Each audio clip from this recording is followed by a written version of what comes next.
नमस्कार, मैं अनुराग कुमार, प्रोफेसर हिंदी तथा आधुनिक भारतीय भाषा विभाग, महात्मा गांधी काशी विद्यापीठ, वाराणसी। आज आपके समक्ष देवनागरी लिपि का विकास विषयक परिचर्चा लेकर के उपस्थित हुआ हूँ। प्रिय विद्यार्थियों, शिक्षार्थियों एवं सुधीजनों, आशा है कि देवनागरी लिपि का विकास विषय पर हम एक बेहतर परिचर्चा कर पाएंगे। इसके जो प्रमुख बिंदु हैं उस पर मैं पहले बात कर लूं कि देवनागरी लिपि का उत्स और विकास। इस परिचर्चा में जो प्रमुख बिंदु हैं वो हैं ब्राह्मी और देवनागरी लिपि, देवनागरी लिपि का विकास, देवनागरी लिपि का स्वरूप, देवनागरी लिपि का मानकीकरण, सुधार और चुनौतियाँ। आइए हम परिचर्चा करते हैं ब्राह्मी और देवनागरी लिपि पे। सन 400 ईस्वी पूर्व से भारत की प्राचीन लिपियों में सिंधु घाटी की लिपि, खरोष्ठी लिपि और ब्राह्मी लिपि का व्यवहार होता था। भारत के उत्तर पश्चिम प्रदेश में इसका व्यवहार होता था। खरोष्ठी लिपि का प्रचलन उत्तर पश्चिमी भारत में 1000 वर्ष तक होता रहा। इन दोनों लिपियों से देवनागरी लिपि का कोई सीधा संबंध नहीं है। प्रमाणों से पता चलता है कि ब्राह्मी लिपि अधिक व्यापक और प्राचीन काल से व्यवहृत रही है। ऐसा कहा जाता है कि इसका विकास वैदिक काल की किसी लिपि से हुआ है। इस संबंध में लिपि विज्ञान के जो आचार्य हैं डॉक्टर राजबली पांडे जी, उनका जो मत है वो है कि ब्राह्मी का आविष्कार ब्रह्म या वेद की रक्षा के लिए हुआ था। इसके पीछे उनका तर्क है कि वैदिक ध्वनियों के पूरे ध्वनि प्रतीक ब्राह्मी लिपिमाला में विद्यमान है। ब्राह्मी के बहुत से अक्षर सिंधु घाटी की लिपि से भी मिलते जुलते हैं। भारत की प्राचीन लिपि ब्राह्मी का प्रयोग 5वीं सदी ईस्वी पूर्व से लेकर लगभग 300 ईस्वी तक होता रहा, ये ऐसा प्रमाण मिलता है। विकास की दृष्टि से देखें तो ब्राह्मी लिपि को 3 कालों में विभाजित किया जाता है। प्रागैतिहासिक काल यानी कि वैदिक युग से 6वीं शती ईस्वी पूर्व तक। दूसरा बौद्ध काल, जब ब्राह्मी के अक्षर गोल आकार लेने लगे थे। तीसरा जो वक्त है वो है गुप्त काल, जिसके बाद ब्राह्मी आधुनिक लिपियों के रूप में विकसित हो गई। गुप्त काल के आरंभ में ही ब्राह्मी के 2 भेद हो गए थे, दक्षिणी और उत्तरी। इसके बाद इसकी 2 शैलियों का विकास हुआ। पहली जो शैली वो उत्तरी शैली कहलाई और जो दूसरी शैली है वो दक्षिणी शैली कहलाई। तो दक्षिणी लिपि से ऐसा माना जाता है कि तेलुगु, तमिल लिपियों का और बहुत बाद में कन्नड़ और मलयालम लिपियों का विकास हुआ, ऐसा माना जाता है। उत्तरी ब्राह्मी का नाम गुप्त लिपि है। इसका व्यवहार सारे गुप्त साम्राज्य में होता था।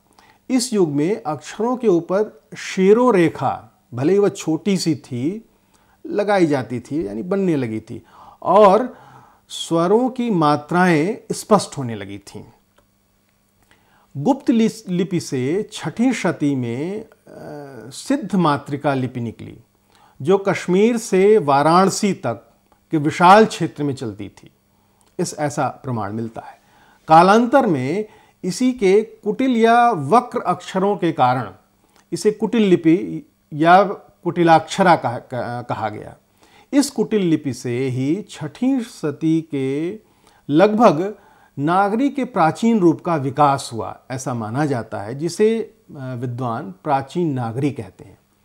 प्राचीन नागरी का क्षेत्र उत्तरी भारत है, किंतु दक्षिणी भारत के कुछ भागों में भी यह लिपि मिलती है।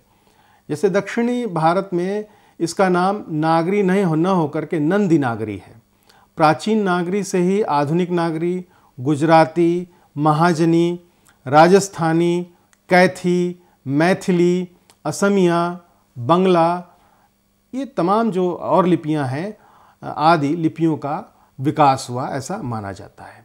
लोग कुटिल से ही प्राचीन नागरी तथा शारदा के अतिरिक्त एक और प्राचीन लिपि विकसित मानते हैं, जिससे आगे चलकर असमिया, बंगला, मणिपुरी आदि पूर्वी अंचल यानी पूर्वी जो अंचल है उसकी लिपियों का विकास हुआ, ऐसा माना जाता है। तो प्राचीन नागरी से 15वीं-16वीं सदी में आधुनिक नागरी विकसित हुई, ऐसा माना जाता है। देवनागरी का सर्वप्रथम प्रयोग गुजरात के राजा जयभट्ट जिनका समय 7वीं 8वीं शती ईस्वी है, कि एक शिलालेख में हुआ है, यानी देवनागरी का जो प्रथम प्रयोग है। राष्ट्रकूट नरेशों और विजयनगर के राजाओं के राज्यकाल में इसका भरपूर प्रसार हुआ। इस समय यह लिपि हिंदी प्रदेश के अतिरिक्त महाराष्ट्र और नेपाल में भी प्रचलित है। सारा वैदिक और संस्कृत वांग में देवनागरी लिपि में उपलब्ध है। अब सवाल उठता है कि नागरी नाम कैसे पड़ा। हालांकि इसको भी लेकर के बहुत सारे रोचक मत हैं, उन मतों पर भी हम यहाँ पर चर्चा कर लें। पहला मत तो यही है कि गुजरात के नागर ब्राह्मणों द्वारा विशेष रूप से प्रयुक्त होने के कारण यह नागरी कहलाई। यह एक रोचक मान्यता है। इसी के साथ जो अन्य मान्यताएं हैं उस पर भी हम बात कर लें कि प्रमुख रूप से नगरों में प्रचलित होने के कारण, नगरों में इसका प्रयोग हो रहा था, इसलिए इसका नाम नागरी पड़ा। यह भी एक मान्यता है। कुछ लोगों के अनुसार ललित विस्तर में ग्रंथ में उल्लिखित नागलिपि की, जो नागलिपि का उल्लेख है वही नागरी है, अर्थात नाग से नागर शब्द का संबंध जोड़ते हैं। अगली मान्यता है वह है कि तांत्रिक चिन्ह देवनागर से साम्य के कारण इसे देवनागरी और फिर नागरी कहा गया। एक और मान्यता है कि देवनगर अर्थात काशी में प्रचार के कारण यह प्रचलित थी, इसलिए यह देवनागरी कहलाई। अगली मान्यता मध्य युग में स्थापित की एक शैली नागर थी, स्थापत्य की शैली नागर थी, और उसी के नाम पर चूँकि जो कुछ विशेषताएं आक्षरिक मिलती हैं उसके आधार पर, जिसमें चतुर्भुजी आकृतियां होती थीं नागर शैली में, दो अन्य शैलियां द्रविड़ जिसमें अष्टभुजी या सप्तभुजी विशेषताएं होती थीं तथा बेसर यानी वृत्ताकार होती थीं। नागरी लिपि में चतुर्भुजी अक्षरों जैसे प, म, ग, ये जो चतुर्भुजी आकृति के रूप में अक्षर दिखाई देते हैं, इस कारण से इसे नागरी कहा गया। यह भी एक मान्यता है। अभी जो हम लोगों ने जिन मतों की बात की, इन मतों में प्रमाण कम है, अनुमान ज़्यादा है। देवनागरी लिपि का विकास किस तरह से हुआ, इस पर हम पर चर्चा करें तो नागरी लिपि के लगभग 1000 वर्षों से अधिक जीवन काल में प्रायः सभी अक्षरों में आंशिक अथवा बहुलांश में परिवर्तन हुआ है। विकास की सहज प्रक्रिया के साथ ही देवनागरी लिपि में अन्य लिपियों का भी प्रभाव पड़ा है। इससे हम वाकिफ़ हैं और अब आगे हम इसकी चर्चा भी करेंगे, जिससे देवनागरी की ध्वनि संकेतों की जो अभिव्यक्ति है उसका स्वरूप विकसित हुआ है।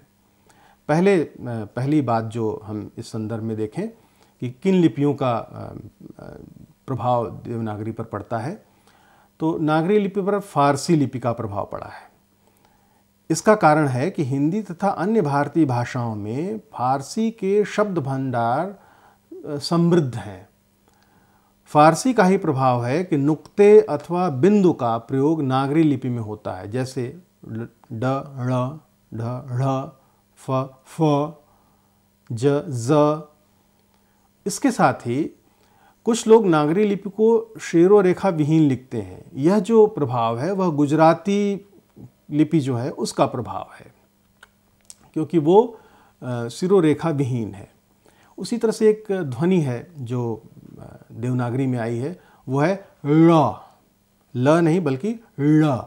इस ध्वनि यह मराठी से आई है, तो मराठी का जो अपना वो क्षेत्रीय वो है उससे प्रभावित होकर के आई है। उसी तरह से अ ध्वनि है, अ, ड में जो अ है, तो यह जो ध्वनि चिन्ह है यह अंग्रेजी के माध्यम से आया है। अंग्रेजी कुछ जो तमाम शब्द हैं जैसे ऑफिस हुआ, कॉलेज हुआ, तो ये रोमन लिपि से हमारे देवनागरी में यह प्रवेश करती है। उसी तरह से नागरी लिपि में 1 पाई या 2 पाई और कभी वृत्त का प्रयोग विराम चिन्ह के रूप में होता था। लेकिन अभी जो जितने चिन्ह प्रयुक्त हो रहे हैं वो कहाँ से और कैसे प्रयुक्त हो रहे हैं, इस पर हम बात करें तो अंग्रेजी में प्रयुक्त होने वाले जो चिन्ह हैं उनका प्रयोग, जैसे पूर्ण विराम को छोड़ दिया जाए, तो यह देवनागरी की नितांत अपनी पूंजी है, नागरी लिपि में होता है। तेजी के लिए पूर्ण विराम की जगह अभी जो है कुछ किताबों में फुल स्टॉप का प्रयोग होता रहा है, जैसा अंग्रेजी में होता था, यानी पूर्ण विराम का ही प्रयोग कम कर दिया गया था। मोबाइल में भी, कंप्यूटर में भी हम जब टाइप करते हैं तो जिसको कहा जाए कि त्वरा के लिए हम फुल स्टॉप का प्रयोग कर लेते हैं, तो इस तरह से ये जो प्रभाव है वो अंग्रेजी के माध्यम से, रोमन के माध्यम से हमारे यहाँ देवनागरी में आया है। उच्चारण के प्रति सावधान और सचेत होने के कारण कुछ ध्वनियों के ह्रस्व स्वरूप को परंपरित उच्चारण से भिन्न उच्चरित किया जाता है। जैसे आप देखें कि ए का जो ह्रस्व स्वरूप है ए प्रयुक्त होता है, यानी ए और उस पर ड वाला अ जो है वो लगा देना। अब हम बात करते हैं कि इस प्रभाव के बाद जो प्रभाव पड़ा है उसके बाद हम बात करते हैं कि देवनागरी जो लिपि है वह आदर्श लिपि है। तो किस तरह से वह आदर्श लिपि है? तो आदर्श लिपि का जो गुण होता है वो माना जाता है कि एक वर्ण से एक ही ध्वनि संकेतित होती हो। तो हम ये देखते हैं कि देवनागरी में यह गुण पूर्ण रूप से विद्यमान है। अन्य भाषाओं में ऐसा नहीं है, वहाँ पर वर्णमाला की ध्वनि कुछ है और जब वो शब्द में प्रयुक्त होती हैं वो ध्वनियाँ तो उच्चारण बदल जाता है। खास करके हम अंग्रेजी को ले सकते हैं इस परिप्रेक्ष्य में। दूसरा जो गुण है आदर्श लिपि का वो ये है कि ध्वनि के लिए एक ही वर्ण हो, यानी एक ही ध्वनि और एक ही वर्ण हो। ऐसा नहीं कि एक ध्वनि दो वर्णों के लिए या दो वर्ण जो हैं वो एक ध्वनि, इस तरह से ऐसा नहीं है। ये सिर्फ देवनागरी में ये मिलता है। देवनागरी के जो वर्ण हैं वो एक ही ध्वनि उत्पन्न करते हैं और एक ध्वनि के लिए एक वर्ण है। ये एक इसके आदर्श लिपि होने का बड़ा प्रमाण है। उसी तरह से देवनागरी का प्रत्येक अक्षर उच्चरित होता है। ऐसा नहीं कि कोई साइलेंट हो, मूक हो, ऐसा नहीं है। अंग्रेजी के कई इसको हम यहीं से तुलना कर सकते हैं कि अंग्रेजी के बहुत सारे जो अक्षर हैं वो मूक हो जाते हैं शब्द में जब प्रयुक्त होते हैं, लेकिन हिंदी में जो देवनागरी में जो प्रयुक्त होते हैं शब्द, उसमें कोई अक्षर, कोई ध्वनि मूक नहीं होती। जैसे अंग्रेजी में है नाइफ, अब उसमें नाइफ का जो के है वो साइलेंट हो जाता है, यानी मूक हो जाता है। जैसे साइकोलॉजी का जो पी है वो साइलेंट हो जाता है, यानी मूक हो जाता है। ऐसा देवनागरी में ऐसी व्यवस्था नहीं है। तो हम आगे बढ़ते हैं कि देवनागरी लिपि आदर्श लिपि और किन कारणों से है। तो देवनागरी में जो व्यंजन संयोग है, यानी दो व्यंजनों का जो संयोग है, मिलाप है, वो बहुत जिसको कहा जाए जिसको उचित है, परफेक्ट है।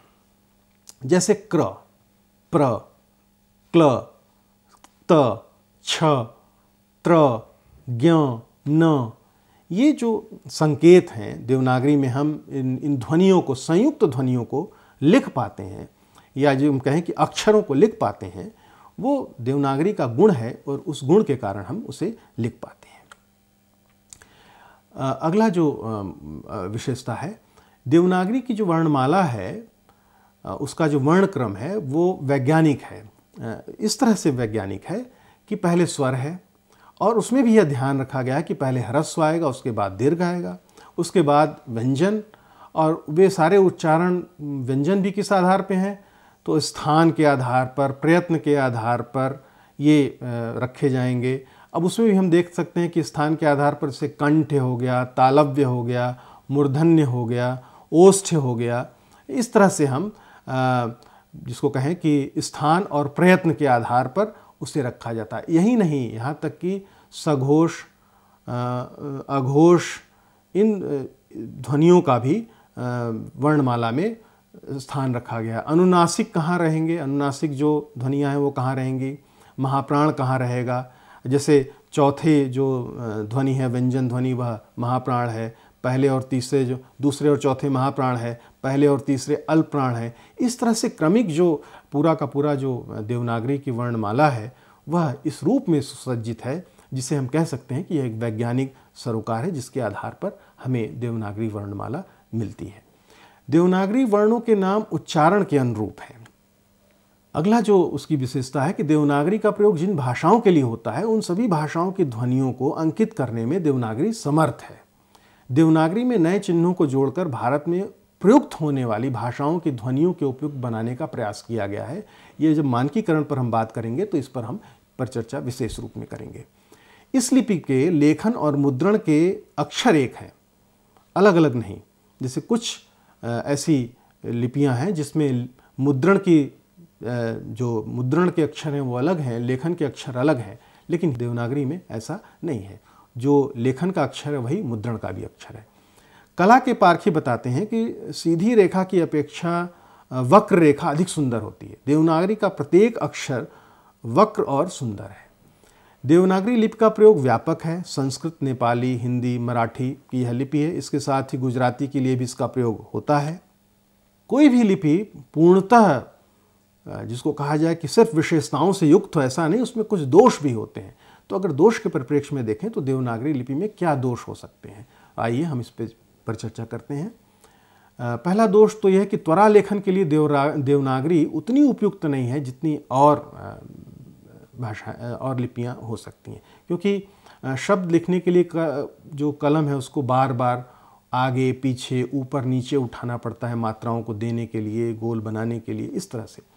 तो इस दूसरा जो दोष है वो या जिसको कहें कि यह दोष भी एक तरह से विशेषता ही है, इस लिपि के मुद्रण में इतनी गति नहीं जितनी रोमन लिपि में है, क्योंकि वर्णों और संयुक्ताक्षरों, मात्राओं आदि को मिला करके 403 टाइप रखने पड़ते हैं। हालांकि आज के समय में कंप्यूटर ने इस समस्या का उचित समाधान प्रस्तुत कर दिया है, इसलिए अब उस तरह की समस्या नहीं दिखाई देती है। मात्राएं आगे पीछे नीचे और ऊपर लगाने के कारण इसके मुद्रण, टंकण और वाचन में दिक्कत होती है। एक और चीज़ है कि ख को र भी पढ़ा जा सकता है। हालांकि इसका निदान हो चुका है कि ख की जो मात्रा है उसे जाकर के वहाँ जोड़ देना है। संयुक्त अक्षरों को लिखने की कई पद्धतियाँ हैं, अभी भी विद्यमान है। मानकीकरण के बावजूद हम संयुक्त अक्षरों को कई तरह से लिखते हैं। देवनागरी, अब हम पर चर्चा करते हैं कि देवनागरी लिपि के विकास हेतु जो सुधार हुए हैं, जो विकास के प्रथम प्रयास हैं, उस पर हम पर चर्चा करें कि बाल गंगाधर तिलक ने देवनागरी लिपि के विकास हेतु कुछ सुधार किए। 1904 में उन्होंने अपने पत्र केसरी के लिए कुछ टाइपों को मिलाकर और उनके हेर फेर से उनमें कमी को, उनकी जो कमी थी उनमें उनको दूर करने के लिए कई प्रयोग किए और 1926 तक टाइपों की छटाई करते हुए 190 टाइपों का एक फॉन्ट बनाया, जिसे तिलक फॉन्ट कहा गया। ये बड़ा प्रयास था। उसी तरह से महाराष्ट्र के ही सावरकर बंधुओं ने स्वरों के लिए अ की 12 खड़ी तैयार की, जैसे अ से ही अ, आ, आई, ऐ, औ, औ, ओ, औ, इस तरह से। इस सुधार को कई वर्ष तक वर्धा ने अपनाया। महात्मा गांधी के हरिजन सेवक में भी इस 12 खड़ी का प्रयोग होता रहा। डॉक्टर श्याम सुंदर दास ने सुझाव दिया कि अंग के स्थान पर अनुस्वार का प्रयोग किया जाए, यानी कि जो जैसे पंचमाक्षरों के स्थान पर जैसे अंक या मंच की जगह अंक, मंच किया जाए, यानी पंचमाक्षरों की जगह। हालांकि इसका प्रयोग अभी होता है, मान्य हो चुका है यह।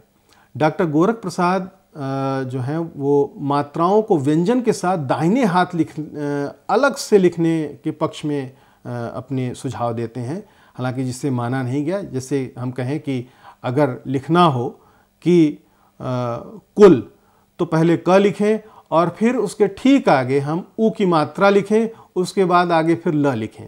तो ये इस तरह से सुधार गोरख प्रसाद जी ने उस समय दिया था।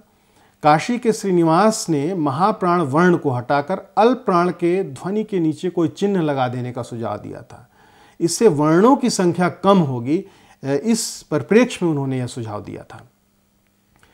सबसे पहले हम देखते हैं कि काका कालेलकर समिति ने कौन कौन से सुझाव दिए थे।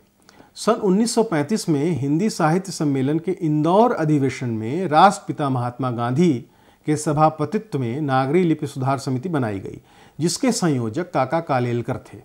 इस समिति की सिफारिशें जो थीं वो इस तरह से हैं कि पहली बात कि सिरो रेखा लिखने में भले ही न हो, छपाई में रहनी चाहिए, यानी हम लिखते समय सिरो रेखा भले न रखें, लेकिन जो छपाई हो रही उसमें होना चाहिए। दूसरी बात कि ई की मात्रा बाईं ओर भी रहे, यानी कि बाईं ओर ही रहे। और उ, री, ए, ऐ, ओ, औ की जो मात्राएं और अनुस्वार चिन्ह हैं, व्यंजन के बाद हटाकर अलग से लगाए जाएं, जैसा कि डॉक्टर गोरख प्रसाद ने सुझाया था। उसी तरह से जो तीसरी बात है कि रेफ यानी कि सिरोरेखा के ऊपर र का मात्रात्मक प्रयोग, इसको भी अलग से व्यंजन के साथ लगाया जाए। जैसे घ, मान लीजिए धर्म लिखना है तो ध पहले लिखें और उसके बाद रेफ ऊपर लिखें आगे बढ़ करके, यानी ध पर रेफ न लगाएं, ध के आगे रेफ लगाएं और फिर म लिखें। उसी तरह से सर्वे लिखना है तो स फिर र फिर वे। उसी तरह से जो चौथी सुधार की बात है वो ये है कि संयोग में र दूसरे स्थान पर हो तो उसे पूरा लिखा जाए और उससे पहले के व्यंजन को आधा, जैसे त र, आधा त के नीचे हलंत लगा के र, आधा त लिखा जाए और र लिखा जाए त्र के लिए। सावरकर बंधुओं की 12 खड़ी को स्वीकार किया था कालेलकर समिति ने। विराम चिन्ह जो हैं उसे वैसे ही बने रहेंगे जैसा कि प्रयोग होता रहा है। ध भ में गुजराती हुंडी लगाई जाए ताकि जो है उनका घ और म से उनको अलग किया जा सके, इसलिए ध और भ में गुजराती हुंडी लगाने की बात की गई। इसके साथ ही कोई व्यंजन संयोग नीचे ऊपर, जैसे च, उच्च में च ध न हो। सन 1945 में काशी नागरी प्रचारणी सभा ने श्रीनिवास के सुझाव को और अ की 12 खड़ी को स्वीकार नहीं किया था। 1947 में उत्तर प्रदेश सरकार ने आचार्य नरेंद्र देव की अध्यक्षता में एक समिति गठित की, जिसने सब सुझावों का आकलन और अध्ययन करने के बाद अपनी सिफारिशें प्रस्तुत की, जिसमें अ की 12 खड़ी भ्रामक है ऐसा उसका सुझाव था, कहना था, जो कि नहीं प्रयुक्त होनी चाहिए। श्रीनिवास द्वारा प्रस्तुत अल्प प्रयाण व्यंजन के नीचे जो चिन्ह लगाकर महाप्राण बना लेने का भेद था उसे स्वीकार नहीं किया। किसी व्यंजन के नीचे दूसरा व्यंजन न जोड़ा जाए और अगली जो व्यवस्था थी वो कि मात्राएं यथास्थान बनी रहें परंतु उन्हें व्यंजन से हटा कर रखा जाए, ऐसी संस्तुति नरेंद्र देव जी की अध्यक्षता में समिति जो गठित की गई थी उसने सुझाव दिया था। पांचवा जो सुझाव दिया था वो ये दिया था कि पंचमाक्षर अंग, इय, ण, न, म इन सब की जगह अनुस्वार यानी शेरो रेखा के ऊपर बिंदु का प्रयोग किया जाए। और छठा जो है वो ये था कि शेरो रेखा लगाई जाए लिखने में भी और मुद्रण में भी। सातवीं बात जो थी कि संयुक्त व्यंजनों में पहले व्यंजन की पाई हटा दी जाए और शेष व्यंजन हलंत करके लिखे जाएं। और अगला जो वो है अ, झ, ध, भ, छ, त्र के अन्य प्रकार से लिखे जाने को न मान्यता न दी जाए, स्र का प्रयोग बना रहे। यानी कि यहाँ पर जो बात है कि अ के जो कई तरह से अ लिखे जा रहे थे, झ कई तरह से लिखे जा रहे थे, ध कई तरह से लिखे जा रहे थे, भ कई तरह से लिखे जा रहे थे, क्ष कई तरह से लिखे जा रहे थे, त्र कई तरह से लिखे जा रहे थे, इन्हें एक मानकीकृत करने की बात कही गई और कि इस तरह से लिखा जाए और उसका उन्होंने नमूना दिया। इसके साथ ही उन्होंने जो मराठी का ळ है, जिसका उच्चारण ळ है, उसको वर्णमाला में स्थान देने की सिफारिश की। इन सुझावों में 2 सुझाव बाद में और जोड़े गए।